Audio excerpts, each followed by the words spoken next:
करें? बीएड करने के बाद क्या होता है? हेलो दोस्तों, आज इस वीडियो में आपको इन्हीं सवालों के जवाब जानने को मिलेगा। आपने कहीं इसके बारे में जरूर सुना होगा, लेकिन आपको इसके बारे में अच्छे से पता नहीं है, तो आप इस वीडियो को लास्ट तक जरूर देखिए। हम आपको इसके बारे में पूरी जानकारी बताने वाले हैं।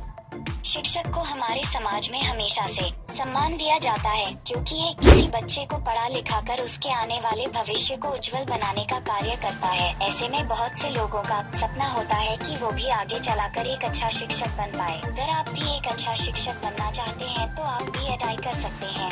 आज मैं आपको बताने वाला हूँ कि बीएड क्या है और बीएड कैसे करें। तो अगर आपको इसके बारे में पता नहीं है तो इस वीडियो को ध्यान से देखिए, ताकि आपको इससे संबंधित कोई भी कंफ्यूजन न हो। तो चलिए इसके बारे में जानते हैं। बीएड का फुल फॉर्म होता है बैचलर ऑफ एजुकेशन।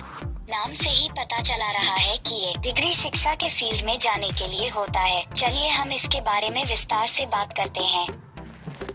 यह कोर्स उन लोगों के लिए होता है जो टीचिंग के प्रोफेशन में आना चाहते हैं। अगर आप भी आगे चल एक अच्छा शिक्षक बनना चाहते हैं तो यह कोर्स आप कर सकते हो। इससे आप किसी अच्छे सरकारी या फिर प्राइवेट स्कूल में आसानी से जॉब ले सकते हो। इस कोर्स को करने के लिए सबसे पहले कैंडिडेट को एंट्रेंस एग्जाम देना होता है। इसको पास करने के बाद फिर काउंसलिंग की जाती है। काउंसलिंग में कैंडिडेट को रैंक के अनुसार कॉलेज मिलते हैं। कुछ कॉलेजों में ग्रेजुएशन के रिजल्ट के आधार पर भी बीएड में एडमिशन दिया जाता है। वही कॉलेजों में बीएड में एडमिशन के लिए कॉलेज के द्वारा एंट्रेंस एग्जाम का आयोजन किया जाता है। अब हम इस कोर्स को करने के लिए एलिजिबिलिटी के बारे में बात करते हैं।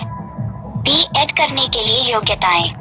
बीएड में एडमिशन लेने के लिए bachelor of arts BA, bachelor of science BSc या बैचलर ऑफ कॉमर्स बीकॉम और ग्रेजुएशन में कम से कम 50% मार्क्स चाहिए। जब ही आप एक बीएड एक अच्छे कॉलेज से कर सकते हो। बीएड करने के फायदे।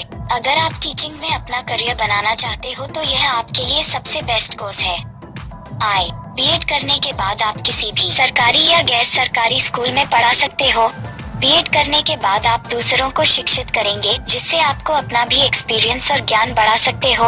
अगर आप एक सरकारी शिक्षक बनना चाहते हो तो यह कोर्स आपके लिए बहुत उपयोगी हो सकता है। बीएड कैसे करें? बीएड कैसे करें इन हिंदी बीएड एडमिशन 2020।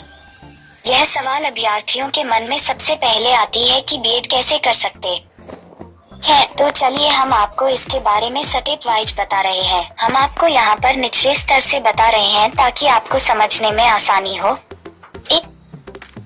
किसी भी विषय से 12वीं पास करें और ग्रेजुएशन करें।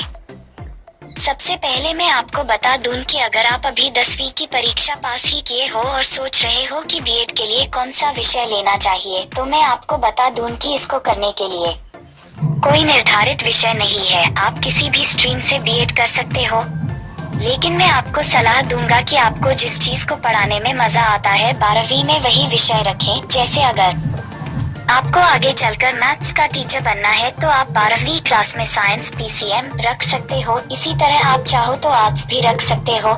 12वीं की परीक्षा पास करने के बाद ग्रेजुएशन की परीक्षा भी पास करना होगा। इसमें भी आप अपने पसंद के हिसाब से विषय को चुन सकते हो, यानी आपको आगे चलकर जिस सब्जेक्ट का टीचर बनना है उसी सब्जेक्ट से ग्रेजुएशन भी कर लेंगे। ध्यान रहे कि ग्रेजुएशन में आपको मन लगाकर पढ़ाई करना होगा, क्योंकि बीएड करने के लिए ग्रेजुएशन में कम से कम 50% मार्क्स होना बहुत जरूरी है।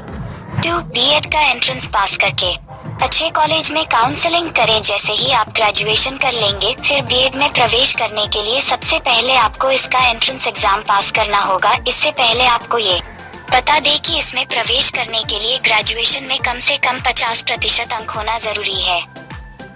इसके एंट्रेंस एग्जाम को देने के बाद आपको काउंसलिंग के लिए अप्लाई करना होगा। फिर आपको आपके रैंकिंग के हिसाब से सरकारी या फिर प्राइवेट कॉलेज मिलेगा। अगर आप अच्छा से मेहनत करेंगे और आपका बेस मजबूत होगा तो आप इसमें अच्छी रैंकिंग प्राप्त करके सरकारी कॉलेज में एडमिशन ले सकते हो।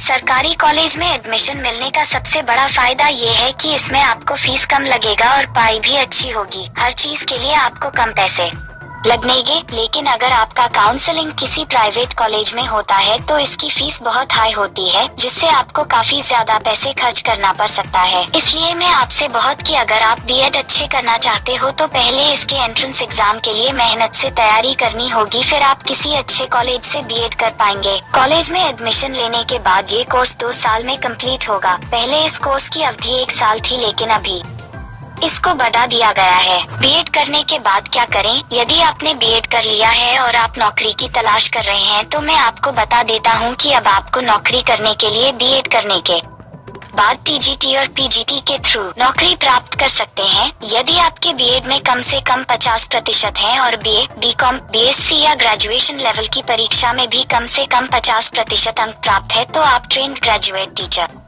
टीजीटी के जरिए से कक्षा 1 से लेकर 10 तक का अध्यापन कर सकते हैं। आपको बता दें कि वर्ष 2011 के बाद सरकार ने शिक्षण स्टार को बेहतर बनाने के लिए बीएड के साथ साथ टेट टीचर एबिलिटी टेस्ट की परीक्षा के बाद आपको एक बेहतर शिक्षक बनने के लिए टेट की परीक्षा को पास करना जरूरी होता है। इसको पास करने के बाद आप सरकारी शिक्षक बन सकते हो। सरकारी शिक्षक बनने के बाद आपका वेतन 2.5 लाख से 4 लाख प्रतिवर्ष वेतन मिल सकता है। बीएड करने की फीस। आप में से ज्यादातर लोगों के मन में ये सवाल जरूर आया होगा कि बीएड करने के लिए कितना फीस देना होगा, तो मैं आपको बता दूं कि बीएड करने के लिए हर कॉलेज का फीस स्ट्रक्चर अलग अलग है और इसके फीस में रेगुलर बदलाव भी होते रहते हैं। अगर आप बीएड रेगुलर करते हैं तो उसके लिए फीस अलग है और अगर आप डिस्टेंस से करते हैं तो उसके लिए भी फीस अलग है। रेगुलर कक्षाओं के लिए बीएड का फीस लगभग 50,000 से 70,000 तक है और डिस्टेंस वालों के लिए फीस कम है। अगर आप बीएड के एंट्रेंस में अच्छा रैंक प्राप्त कर लेते हो तो आपको सरकारी संस्थान भी मिल सकता है। सरकारी संस्थानों में बीएड का फीस स्ट्रक्चर बहुत कम है। उदाहरण के लिए हिमाचल प्रदेश विश्वविद्यालय में बीएड के लिए 32,000 प्रतिवर्ष शुल्क लगता है। वीर कुंवर सिंह यूनिवर्सिटी ने बीएड के लिए 16,500 प्रतिवर्ष शुल्क लगता है, जबकि केरल में सभी प्राइवेट कॉलेजों में 29,000 शुल्क है। उम्मीद है दोस्तों अब आपको पता चल गया होगा कि बीएड कैसे करें, बीएड करने के बाद क्या करें। इस वीडियो में आपको ऐसी और भी बहुत सी जानकारी मिली होगी। अगर आपको इससे संबंधित कोई सवाल पूछना है तो आप हमें नीचे कमेंट करके बता सकते हैं। वीडियो अच्छा लगे तो इसे शेयर कीजिए अपने दोस्तों और जानने वालों के साथ, ताकि हमारा मनोबल बढ़े और हम आपके लिए इसी तरह की वीडियो आगे भी लाते रहें।